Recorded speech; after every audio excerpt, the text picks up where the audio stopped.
Now in this video, we're going to do something a little different. One, I had planned originally to do a 12-month taste testing on a batch of Apple Pie Mead that I made for the very first time.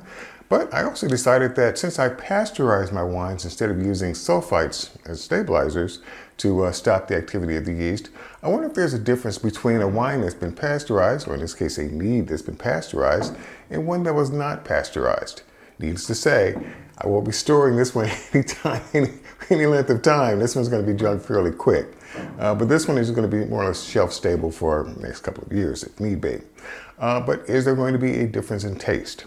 I will repeat this experiment with one of my wines that I make, but we're going to see what came about the whole thing. Now, another thing is that I'm going to show you my normal steps that I usually take before going into the final bottling process, the final hydrometer reading, the gassing, the back sweetening, all of those steps. I'll give you a quick overview of what occurred then, and then we'll have the final taste testing. Now, I've already taken a hydrometer reading, or final hydrometer reading, and that reading came in at 0.990. I've done a precautionary degassing.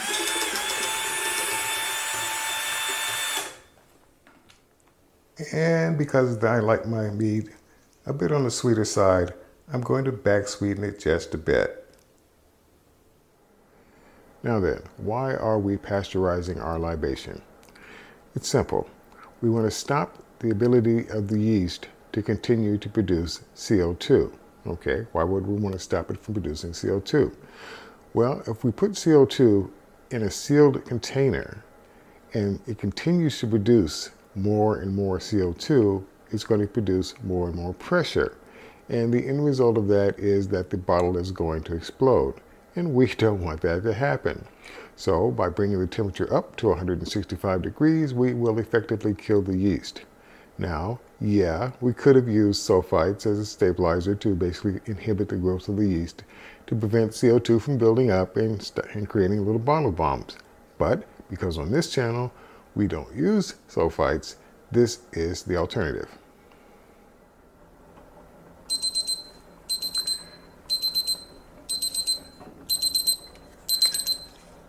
Time's up. Our mead is now pasteurized. Okay, first I'll start by pouring a glass of the unpasteurized Apple Pie Mead. This was racked off just before from the cardboard, just before it went into the pot and onto the stove. And in this one is the pasteurized version of it, which has now had time to cool down to room temperature. All of this was done last night, by the way. And let's see if there's going to be a difference. This is not necessary. I did end up with just a little bit left over. I'll probably end up pouring a small glass from that. Not going to let it go to waste, that's for sure. All right, starting with the unpasteurized version of it. And I can also give you my impressions of what apple pie mead tastes like, even though I've already back sweetened it and had tiny little sips of it. Here we go.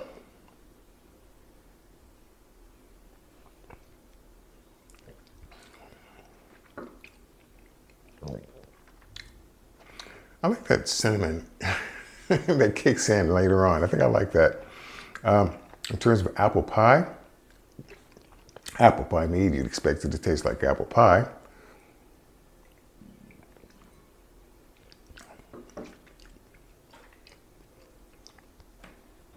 Well, 12 months. I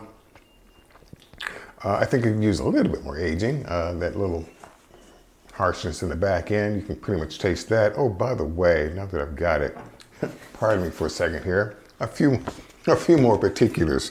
One, this was born 6/2021, had an ABV of 12.34%, and unlike this bottle's been pasteurized. So I just need to cut up my labels for the remaining 3 bottles, and get those into storage for later enjoyment. However, no, it never went clear. I mean, this is definitely cloudy. they all ended up that way. I don't know if you're into pectin enzyme, that probably would have helped out a bit, but I opted not to go that route, I think. So I ended up with a very cloudy product, even for an apple wine.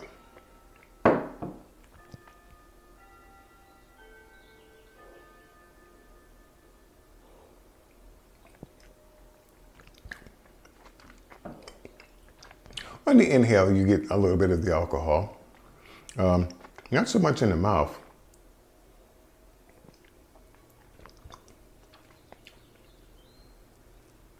Yep, but I like that cinnamon. I like that a lot. It turned out quite well. Normally when I'm adding spices to wine, especially for the first time, it's always a big question mark whether I'm gonna like it or not.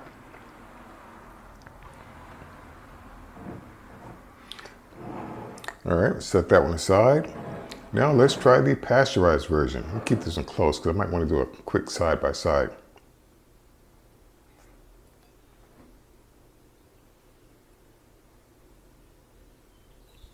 No difference in the aroma.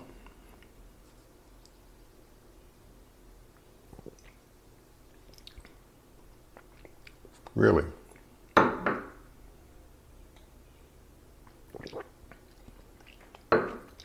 It's slight, but you can detect that there's a bit more in the way of softness in the mouth from the pasteurized version versus the unpasteurized version.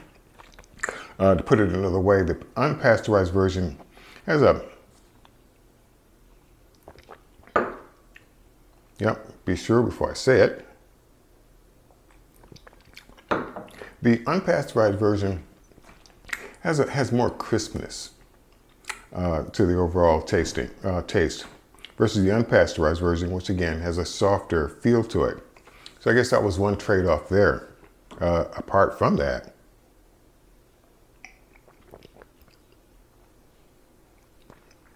you're really not getting hit with the alcohol as much. I mean, you can smell it here. I mean, it's a small amount because we're talking about less than 12%.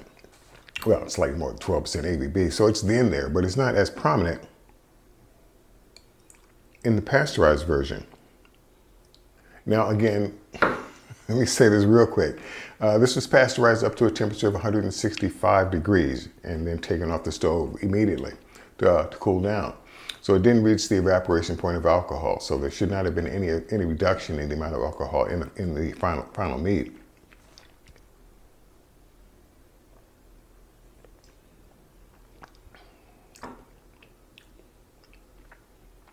Cinnamon still kicks through pretty well.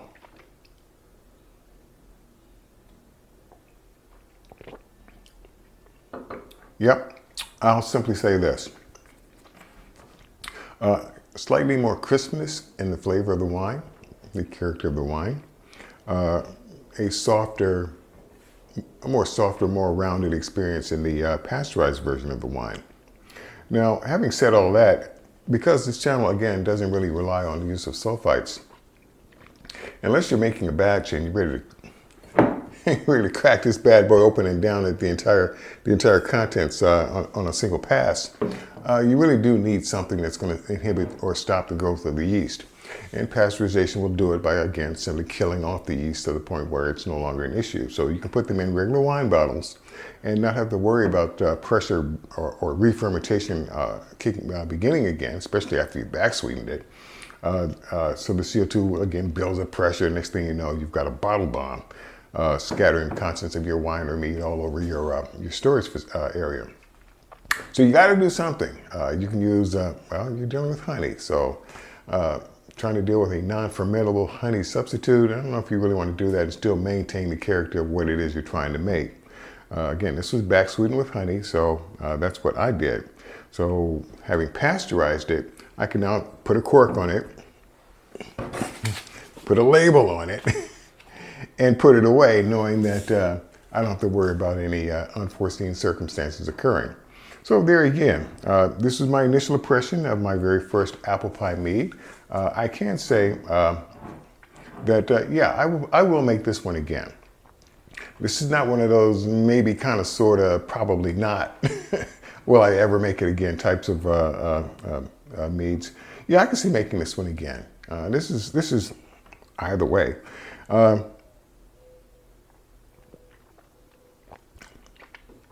Nice soft wine.